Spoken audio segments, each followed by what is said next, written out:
আম গাছটাতে তো দেখছি অনেক আম পেকে আছে। ভালোই হলো, এখান থেকে কয়েকটা পাকা আম নিয়ে যাওয়া যাবে।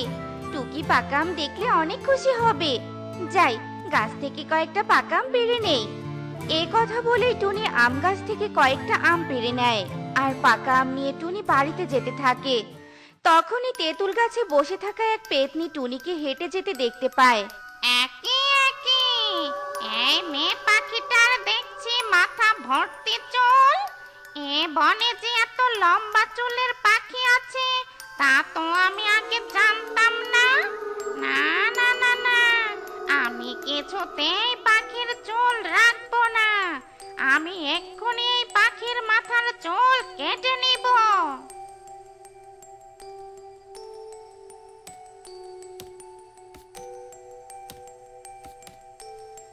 একি, আমি এই পাখির মাথার চুল কাটতে পারলাম না কেন?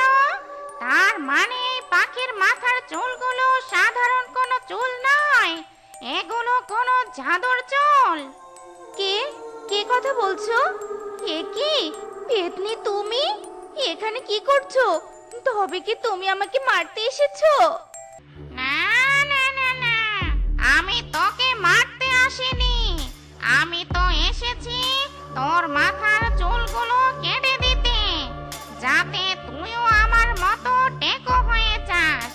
কিন্তু তোর মাথায় যে জাদুর চুল, তাই তো তোর মাথার এই লম্বা চুলগুলো আমি কাটতে পারলাম না। কি, তুমি আমাকে টেকো পাখি করে দিতে চাইছিলে?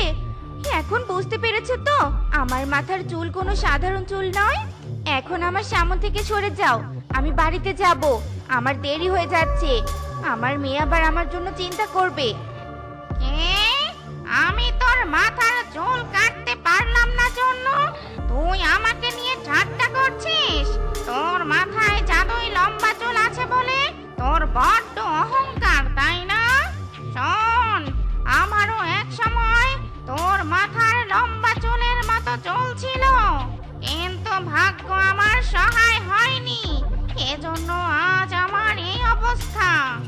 পেতনি, তুমি এসব কি বলছো? আমি তো কিছুই বুঝতে পারছি না। তুই কিছু বুঝতে পারছিস না, তাই না? ঠিক আছে, আমি তোকে সবটা খুলে বলছি। আমিও তোর মতোই সুন্দরী পাখি ছিলাম। আমার ছোট্ট একটা সংসার ছিল। একদিন আমি আমার স্বামীকে বলতে থাকি, কবুতর, তোমাকে না বলেছিলাম আমার মাথার চুলে তেল নিয়ে আসতে?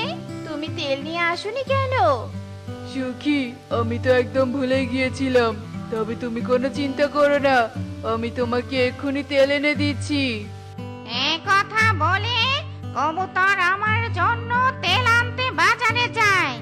আর কবুতর যখন তেল নিয়ে বাড়িতে আসছিল, সুখী পায়রার জন্য ভালো দেখে একটা তেল নিয়ে এসেছি। ওর মাথায় তো এমনিতেই লম্বা ঘন চুল, তার উপর যদি এই তেল সুখী পায়রা দেয় তবে তো সুখীর মাথার চুলগুলো আরো লম্বা ও সুন্দর হবে। সুখী এই তেল পেয়ে নিশ্চয়ই অনেক খুশি হবে। এসব কথা বলতে বলতে কবুতর বাড়িতে আসছিল। তখন একটা ডাইনি কবুতরের সব কথা শুনে ফেলে। একই, আমি কি শুনলাম? কবুতরের বউয়ের লম্বা চুল আছে, তবে তো কবুতরের সাথে কবুতরের বাড়িতে যেতে হয়।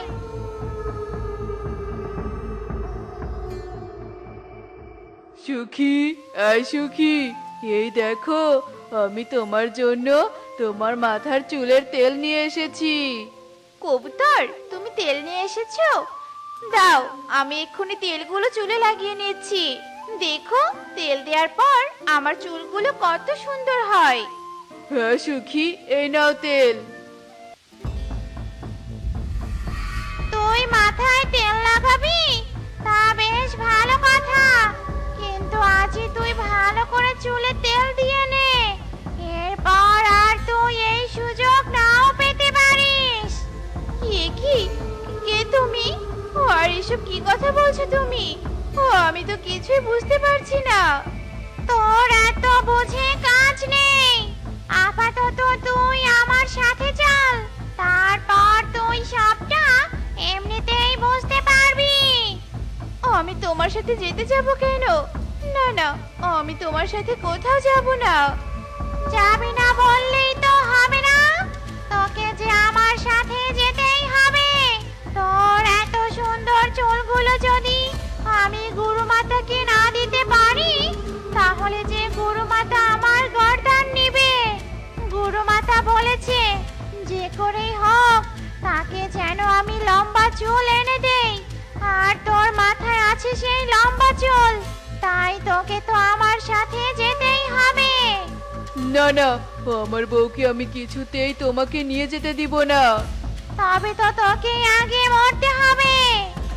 এরপর ডাইনি কবুতরকে মেরে ফেলে আর আমাকে ডাইনি গুরুমাতার কাছে নিয়ে যায়।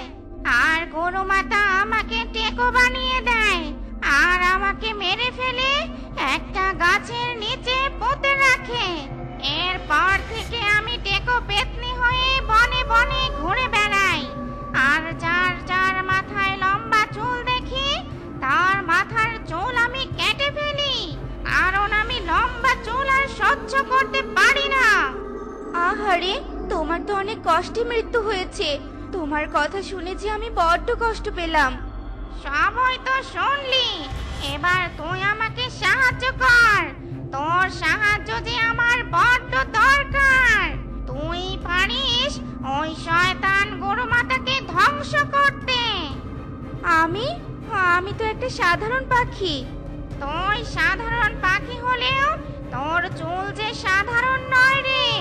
তোর চুলের যে অনেক শক্তি, আর তোর ওই চুলই পারবে ওই ডাইনি গুরুমাতাকে হত্যা করতে।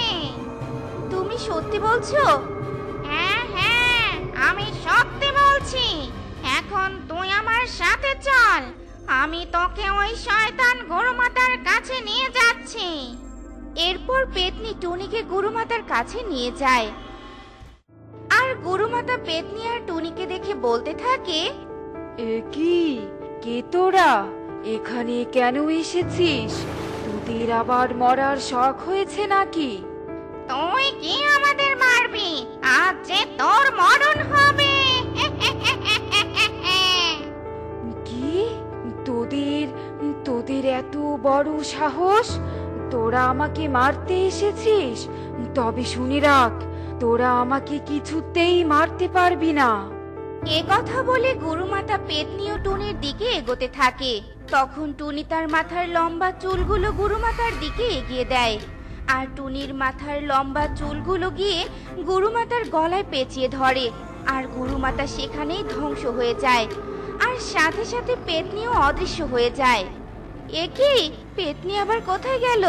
পেতনিকে দেখতে পাচ্ছি না কেন? তবে কি পেতনির আত্মা মুক্তি পেয়েছে? যাক, ভালোই হয়েছে। পেতনি, ডাইনি, গুরুমাতা সবাই ধ্বংস হয়ে গেছে। এবার আমি তাড়াতাড়ি বাড়িতে যাই। মা, তুমি কোথায় গিয়েছিলে? সেই সকালে তুমি বাড়ি থেকে বেরিয়ে গেছো, আর এখন তোমার বাড়ি ফেরার সময় হলো বুঝি? আমি যে সারাদিন কিচ্ছু খাইনি, আমার যে বড্ড খিদে পেয়েছে। মা টুকি, আমি জানি তোর অনেক খিদে পেয়েছে, কিন্তু আমি কি করব বল? আমি যে একটা কাজে আটকে পড়েছিলাম রে মা। তুমি সারাক্ষণ শুধু কাজ আর কাজ। তা কি এমন কাজ করতে গিয়েছিলে শুনি? এরপর টুনি টুকিকে সব কথা খুলে বলে, আর সব শুনে টুকি বলতে থাকে, ও মা, এ তো সাংঘাতিক কাণ্ড মা। তুমি ওই দুষ্ট গুরুমাতাকে ধ্বংস করে একদম ঠিক করেছো। যাই হোক, সেসব কথা এখন বাদ দে। এই দেখ, আমি তোর জন্য পাকা আম নিয়ে এসেছি। এখন পাকা আমগুলো খেয়ে নে তো দেখি। এরপর টুকি পাকা আমগুলো খেয়ে নেয়, আর মা মেয়ে মিলে সুখে দিন কাটাতে থাকে। বাবা, ও বাবা, আমার স্কুলের ব্যাগটা ছিঁড়ে গেছে, আমার জুতাগুলোও পুরনো হয়ে গেছে। এবার তুমি ধান বিক্রি করে আমাকে নতুন ব্যাগ আর নতুন জুতা কিনে দিবে। বাবা বলো না, আমাকে কিনে দিবে। চুপ করে আছো কেন? মারে, জমির ধান তো মাত্র লাগিয়েছি, ধান কাটতে তো আরো অনেক দিন বাকি। তার উপর আবার বাজারে ধানের দাম কম, কি যে হবে বুঝতেই পারছি না রে মা। তাহলে আমাকে নতুন ব্যাগ কিনে দিবে না? ধান ভালো হলে বিক্রি করে অবশ্যই তোকে নতুন ব্যাগ কিনে দিব। আমি আমার ছোট মেয়ের আবদার তো আর ফেলতে পারি না। ইয়ে, কি মজা কি মজা, বাবা রাজি হয়ে গেছে। বাবা, আমি এখন খেলতে যাচ্ছি, তুমি মাকে বলে দিও, ঠিক আছে?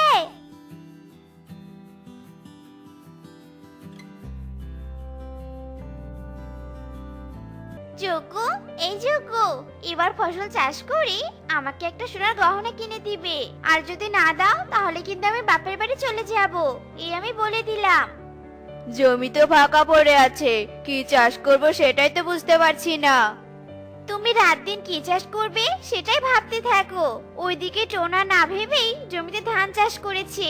তোমার মতো অলসকে দিয়ে কিছুই সম্ভব নয়, কেন যে তোমাকে বিয়ে করেছি। আর কয়েকটা দিন দেখবো, যদি নিজের উন্নতি না করতে পারো তাহলে বাবার বাড়ি চলে যাব, এই বললাম আমি। বাড়িতে সারাদিন বক বক চলতেই থাকে, ভালোই লাগে না আর। যজ্ঞ এই বলেই বাড়ি থেকে বেরিয়ে পড়ে। কিছুটা দূরে আসতেই যজ্ঞ একটা গাছের নিচে কবুতরকে দেখতে পায়। যজ্ঞ কবুতরের কাছে যায়। কি ব্যাপার রে কবুতর, তোর মন খারাপ কেন? কি হয়েছে তোর? আর বলো না দাদা, বাড়িতে অশান্তি, বাইরে অশান্তি, জমিতে কি চাষ করব সেটাই বুঝে উঠতে পারছি না। ওদিকে বউ খাবার আজ আমার মুখে ছুড়ে দিয়েছে, রোজ রোজ নাকি সবজি দিয়ে খেতে বউয়ের ভালো লাগে না। কিন্তু দাদা, তোমাকে এমন দেখাচ্ছে কেন? তোমারও কি মন খারাপ নাকি? হ্যাঁ রে কবুতর, মনটা চাচ্ছে বন থেকে দূরে কোথাও চলে যাই। তখনই ওদের সামনে দিয়ে টোনা কোদাল নিয়ে তার ধানের জমির দিকে উঠতে থাকে। টোনাকে দেখে যজ্ঞ কবুতর বলে, ওই দেখ টোনা, এদিকে আমরা চিন্তা করে বাঁচি না, আর ওদিকে ও কি সুন্দর ধানের জমিতে যাচ্ছে। আর বলো না, এই ব্যাটা টোনার মনে হয় কোনো চিন্তা নেই। আমরাও তো কৃষক, আমাদের রেখে টোনা একাই ধনী হওয়ার চিন্তা করছে। টোনার সেই ধনী হওয়ার স্বপ্ন আমি কোনোদিনও পূরণ হতে দিব না। তাহলে কি করতে চাও তুমি? কি করে আটকাবে ওকে? আমার মাথায় একটা বুদ্ধি আছে, শোন কবুতর। যজ্ঞ কবুতর যে যার বাড়িতে চলে যায়।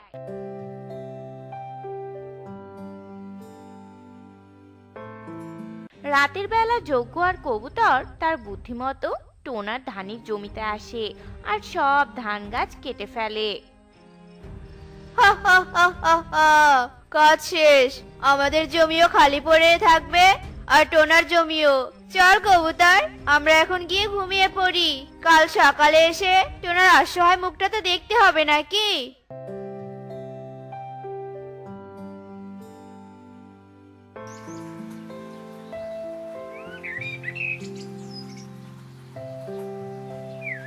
পরের দিন সকালবেলা টোনা তার ধানের জমিতে এসে সব দেখে কাঁদে আর বলতে থাকে, হায় হায়, এ কি হলো আমার? কে আমার এত বড় সর্বনাশ করলো?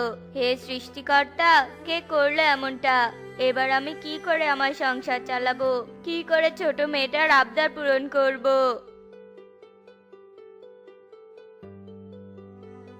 এ কি টোনা, রাতের বেলা কে তোর এত বড় ক্ষতি করলো? হায় হায়, ইস কি সুন্দর ধানের জমিটা ছিল। যজ্ঞর কথা শুনে টোনা কান্না থামায় আর মনে মনে ভাবে, রাতেই ক্ষতি হয়েছে, এরা জানলো কি করে? তার মানে এরাই কি ক্ষতি করেছে? আমার নামও টোনা, তোদের মনের আশা পূরণ করতে দিব না আমি। টোনা, আর কাঁদিস না, শান্ত হ। যা হওয়ার হয়ে গেছে, জমিটা ফাঁকাই রাখ, আমাদের মতো কিছুই চাষ করিস না। আরে দাদা, আমার কোনো দুঃখ নেই, যে এই কাজটা করেছে সে আসলেই বোকা। মানে মানে হলো, আজ রাতে আমার স্বপ্নে একটা সাধু বাবা এসেছিল। সাধু বাবা আমাকে ধান কেটে বেগুন চাষ করতে বলেছে, তাই আমি আজকে ধান গাছ কেটে বেগুন গাছ লাগাতেই এসেছিলাম, আর এসে দেখি আমার ধান গাছগুলো কাটা। হা হা হা হা হা। দাদা, আমার কষ্ট করে আর ধান গাছগুলো কাটতে হলো না। যাই হোক, এখন গিয়ে বেগুন গাছ কিনে নিয়ে আসি। টোনা খুশি মনে ওখান থেকে চলে যায়। যজ্ঞ আর কবুতর বলতে থাকে, এ কি দাদা, আমরা অজান্তে এই টোনার উপকার করে দিলাম। ছি ছি, ভাবতেই অবাক লাগছে। চলো দাদা, এখানে আর এক মুহূর্তও থাকবো না। যজ্ঞ আর কবুতর চলে যায়। টোনা তার ধানের জমিতে বেগুন চারা রোপণ করে। টোনা তার ক্ষেতের বেগুন গাছগুলোর বেশ যত্ন নিতে থাকে। এইভাবে বেশ কিছুদিন কেটে যায়।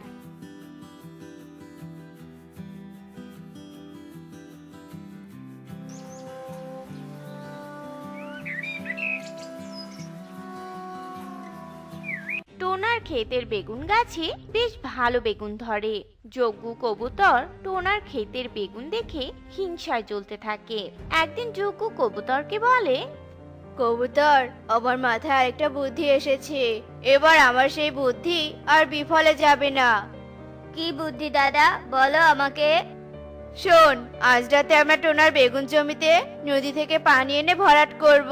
পানিতে টোনার বেগুন গাছগুলো মরে যাবে আর আগের মতো টোনা অসহায় হয়ে পড়বে। হা হা হা। বেশ ভালো বুদ্ধি, এবার টোনা ফাঁদে পড়বে।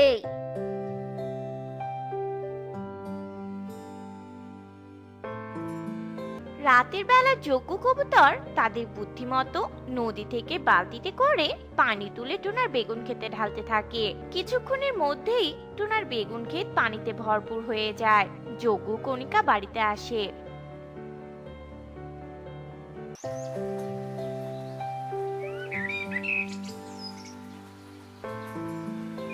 পরের দিন টোনা তার বেগুন ক্ষেতে পানি দেখে বেশ অবাক হয় আর অসহায় ভাবে বলে, রাতে তো কোনো বৃষ্টি হয়নি, তাহলে আমার জমিতে এত পানি এলো কোথা থেকে? তখনই টোনার চোখ যায় দূরে দাঁড়িয়ে থাকা যজ্ঞ আর কবুতরের দিকে। টোনা সবটা বুঝে যায় আর মনে মনে ভাবে, তাহলে এটাও এদেরই কাজ। এদের কাছে হার মানলে চলবে না। এই বেগুন খেতে আমি মাছ চাষ করব। যাই, গিয়ে মাছের ছানা নিয়ে আসি। টোনা একটা পাত্রে করে কিছু মাছের ছানা নিয়ে আসে। টোনাকে দেখে যজ্ঞ কবুতর টোনার দিকে এগিয়ে আসে। আরে আরে টোনা, এই পাত্রে কি? আর তোর কোনো দুঃখ হচ্ছে না এই বেগুন খেতে পানি দেখে? আরে দাদা, দুঃখ কেন হবে? আমার বেশ উপকার হয়েছে। এই দেখো, আমি মাছের ছানা ছেড়ে দিচ্ছি বেগুন খেতে। টোনা মাছের ছানা ছেড়ে দেয় আর ওখান থেকে চলে যায়। যজ্ঞ কবুতর টোনার কাণ্ড দেখে একে অপরের দিকে বলতে থাকে, যজ্ঞ দাদা, এবারও আমাদের প্ল্যান ভেস্তে গেল। হাল ছাড়বো না। টোনার জমির মাছগুলোকে বীজ দিয়ে মেরে ফেলবো, বুঝেছিস? টোনা আবারও ফিরে আসে আর ওদের সব কথা শুনে রেগে বলতে থাকে, আমি কিন্তু সব জানি। তোমরা দুজনেই আমার ধানের গাছ কেটে ফেলেছো, আবার এই বেগুন খেতে পানিও দিয়েছো। এবার যদি আমার মাছের কোনো ক্ষতি করো তাহলে সোজা পুলিশে ধরিয়ে দিব, এই বলে দিলাম। টোনার হুমকিতে যজ্ঞ কবুতর ভয় পেয়ে যায়। টোনা ভাই আমার নামে পুলিশে নালিশ করিস না। আমি যা করেছি সব যজ্ঞ দাদার বুদ্ধিতে করেছি, আর কখনো এমন কাজ করব না। আজ থেকে নিজের জমি চাষ করব, এই চললাম আমি। কবুতর চলে যায়। যজ্ঞ ভয়ে ভয়ে বলতে থাকে, আমি আর খারাপ কাজ করব না টোনা, ক্ষমা করে দে আমাকে। আমিও তোর মতো জমি চাষ করব আজ থেকে। যজ্ঞ চলে যায়। এরপর যজ্ঞ আর কবুতর তাদের জমিতেও ফসল চাষ করতে থাকে। এদিকে টোনা বেগুন খেতে মাছ চাষ করে বেশ ধনী হয় আর অনেক সুখে দিন কাটাতে থাকে। পাহাড়তলি জঙ্গলে টোনা আর টুনি নামের এক গরিব দাম্পত্য বাস করত। টোনা মুন্নি নামের এক বড়লোক মেয়ের বাড়িতে চাকর হিসেবে কাজ করে। সেখান থেকে সে যে টাকা পায় তা দিয়ে তার সংসার কোনো রকমে চলে যায়। টুনি, আমাকে তাড়াতাড়ি খেতে দাও তো। আমাকে কাজে যেতে হবে। সময় মতো কাজে যেতে না পারলে ম্যাম আমাকে অনেক কথা শোনাবে। হ্যাঁ গো, উনি তো অনেক টাকার মালিক, কিন্তু তার মনটা এত কঠিন কেন বলো তো? সবই বড়লোকদের কারবার, বুঝেছো? এখন ছাড়ো সব, আমাকে একটু খেতে দাও তো। আচ্ছা দাঁড়াও, আমি এক্ষুনি দিচ্ছি তোমায়। এরপর টুনি টোনাকে খেতে দেয় আর টোনা তাড়াহুড়ো করে খাবার খেয়ে নিজের কাজে চলে যায়। কিন্তু কাজে যেতে যেতে তার 10 মিনিট দেরি হয়ে যায় আর তা দেখে মুন্নি ভীষণ রেগে যায়। কয়টা বাজে শুনি? এতক্ষণে তোর আসার সময় হলো? দুঃখিত ম্যাম, আসলে আমার খেতে আজ একটু দেরি হয়ে গিয়েছে।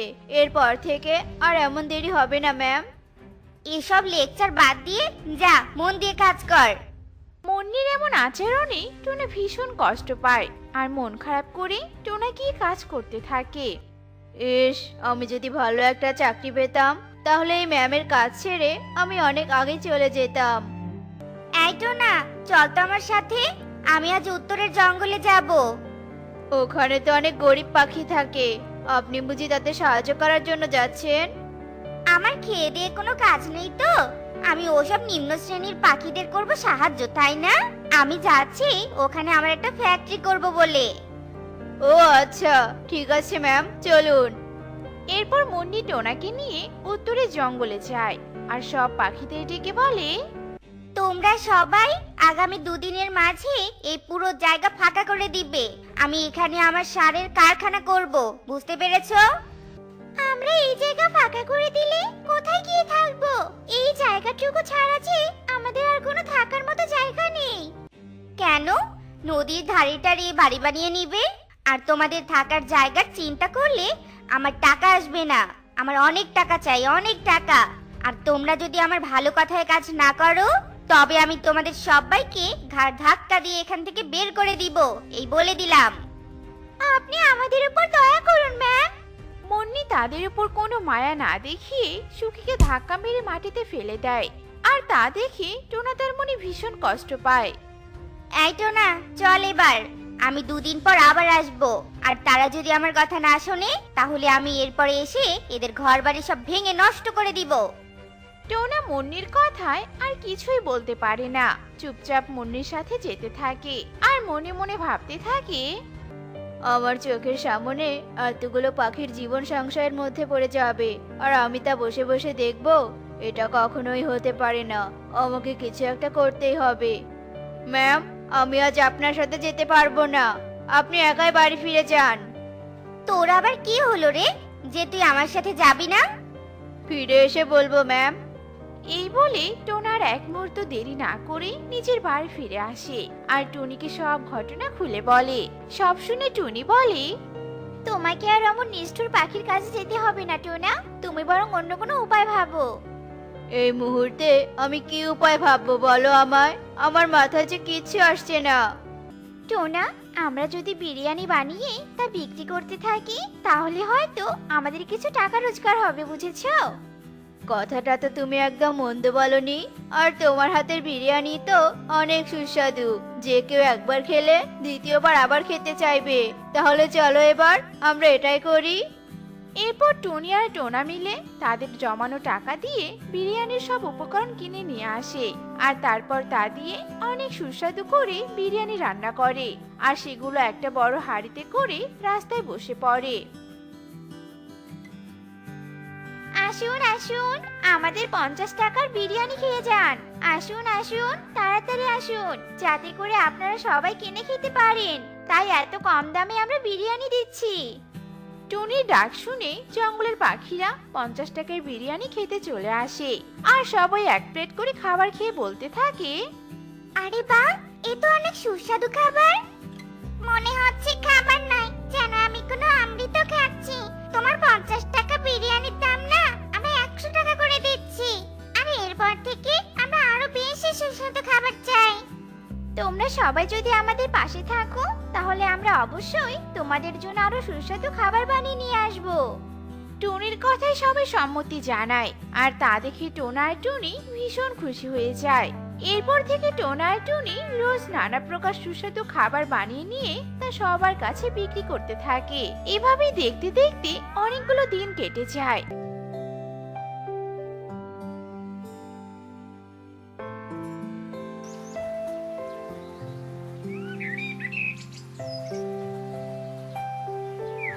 আর টোনা টুনিও অনেক বড়লোক হয়ে যায়। টুনি, এবার আমরা ওই ম্যামের সাথে লড়াই করতে পারবো। হ্যাঁ টোনা, তুমি একদম ঠিক কথা বলেছো। তুমি বাড়িতে থাকো টুনি, আমি ম্যামের সাথে দেখা করে আসছি। এই বলে টোনা মুন্নির কাছে যায় আর মুন্নি টোনাকে দেখে বলতে থাকে, আজকাল দেখছি তুই ভালোই নাম কামিয়েছিস আর অনেক টাকার মালিকও হয়েছিস। হ্যাঁ, আপনি যা শুনেছেন একদম ঠিক শুনেছেন। আপনাকে আজ একটা কথা বলার জন্য এখানে এসেছি। তা কি এমন কথা বলার জন্য এসেছিস শুনি? আপনি উত্তরের জমি লোভ ছেড়ে দিন, ওখানের পাখিদের আপনি শান্তিতে বসবাস করতে দিন। আমি ওই জমি কখনোই ছাড়বো না। আগামীকাল আমার লোকেরা যাবে আর সব বাড়ি ভেঙে দিবে। ওই জমির জন্য আপনার কত টাকা প্রয়োজন বলুন আমায়, আমি আপনাকে সেই টাকা দিয়ে দিব। তবুও গরিব পাখিগুলোকে আপনি একটু শান্তিতে থাকতে দিন। মুন্নি টোনার কোনো কথাই শোনে না, বরং টোনাকে উল্টো অপমান করে বাড়ি থেকে বের করে দেয়। আর টোনা বাড়ি ফিরে গিয়ে টুনিকে সব কথা খুলে বলে। ও তোমার সাথে যাই করুক না কেন, তুমি একদম পিছু পা হবে না। তুমি কাল উত্তরের জমিতে যাবে আর বাধা দেওয়ার চেষ্টা করবে। আমি বাকিটা দেখে নিব টোনা। আচ্ছা ঠিক আছে টুনি। এরপর দেখতে দেখতে রাত হয়ে আসে।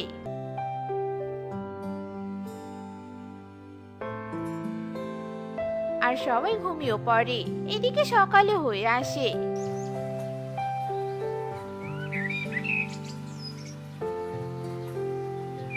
আর মুন্নি তার কথা মতো লোকজন নিয়ে উত্তরে জমিতে চলে যায়। আর টোনাও সেখানে যায়। খবরদার খবরদার বলছি, তোমরা কেউই একটা বাড়িতেও হাত লাগাবে না। এই তোরা এই সামান্য চাকরের কথা মতো দাঁড়িয়ে কেন আছিস? হ্যাঁ, যা তোরা তোদের কাজ কর, যা। মুন্নি ম্যাম, আপনাকে আবারও বলছি, আপনি কাজটা কিন্তু একদম ঠিক করছেন না। এভাবে গরিবদের উপর আপনি অত্যাচার করতে পারেন না। বুঝেছি, তোর মুখে বুলি ফুটেছে তাই না? তোর মুখটাই আগে বন্ধ করতে হবে। এই বলে মুন্নি টোনাকে থাপ্পড় মারে। আর তখনই টুনি সেখানে পুলিশ নিয়ে হাজির হয়।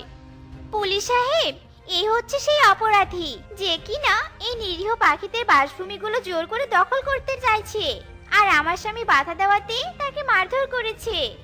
পুলিশ সাহেব, ওরা মিথ্যে কথা বলছে। কোনটা সত্যি আর কোনটা মিথ্যা তা তো আমি আমার স্বচক্ষে দেখতে পাচ্ছি। চলুন এবার আমাদের সাথে থানায় চলুন। এরপর পুলিশ মুন্নিকে গ্রেফতার করে থানায় নিয়ে চলে যায়। আর টোনা টুনি তাদের 50 টাকার খাবারের দোকান দিয়ে অনেক ভালোভাবে দিন কাটাতে থাকে। তো বন্ধুরা, আমাদের আজকের গল্পটি তোমাদের কাছে কেমন লেগেছে তা কমেন্টে জানাতে ভুলো না কিন্তু।